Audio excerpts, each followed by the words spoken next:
بھارت کے غیر قانونی زیر قبضہ جموں کشمیر میں بھارتی پولیس نے کل جماعتی حریت کانفرنس کے رہنما اور اسلامی تنظیم آزادی کے چیئرمین عبدالصمد انقلابی کو گرفتار کر لیا ہے۔ بھارتی ترجمان نے سری نگر میں ایک بیان میں کہا ہے کہ پولیس نے صمد انقلابی کو ضلع بانڈی پورہ کے علاقے حاجن میں گھر پر چھاپے کے دوران گرفتار کیا۔ حریت رہنماؤں نے عبدالصمد انقلابی کی گرفتاری کی مذمت کرتے ہوئے کہا ہے کہ بھارت ظالمانہ ہتھ کنڈوں سے کشمیریوں کے جذبہ آزادی کو ہرگز ختم نہیں کر سکتا۔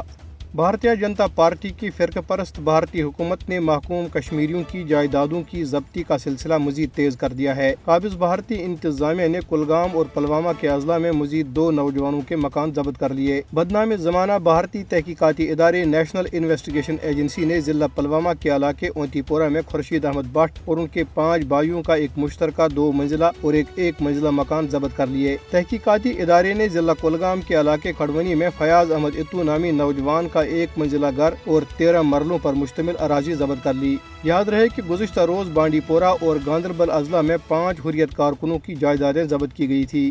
کل جماعتی حریت کانفرنس نے کہا ہے کہ بی جے پی کی فرقہ پرست بھارتی حکومت نے فورسز کو نہتے کشمیریوں خاص طور پر نوجوانوں پر مظالم کی کھلی چھٹی دے رکھی ہے۔ انہوں نے کہا کہ تحریک آزادی کا ساتھ دینے کی پاداش میں کشمیریوں کے مکانات، اراضی اور دیگر املاک مسلسل ضبط کی جا رہی ہیں۔ ترجمان نے کہا کہ بھارتی فوجی، پیراملٹری اور پولیس اہلکار محاصرے اور تلاشی کی کارروائیوں اور گھروں پر چھاپوں کے دوران بے گناہ نوجوانوں کو غیر قانونی طور پر حراست میں لے رہے ہیں۔ گرفتار نوجوانوں پر کالے قوانین لاگو کر کے انہیں دور دراز کی بھارتی جیلوں میں منتقل کیا جا رہا ہے۔ کل جماعتی حریت کانفرنس کے ترجمان نے جیلوں میں بند کشمیریوں کی حالت زار پر گہری تشویش کا اظہار کرتے ہوئے انسانی حقوق کی عالمی تنظیموں سے اپیل کی کہ وہ ان کی فوری رہائی کے لیے بھارت پر دباؤ ڈالیں۔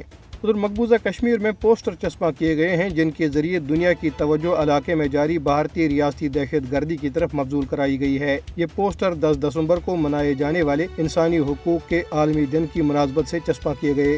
10 دسمبر کو ہر سال دنیا بھر میں انسانی حقوق کا عالمی دن منایا جاتا ہے۔ 1948 میں اس دن اقوام متحدہ کی جنرل اسمبلی نے انسانی حقوق کا عالمی اعلامیہ منظور کیا تھا۔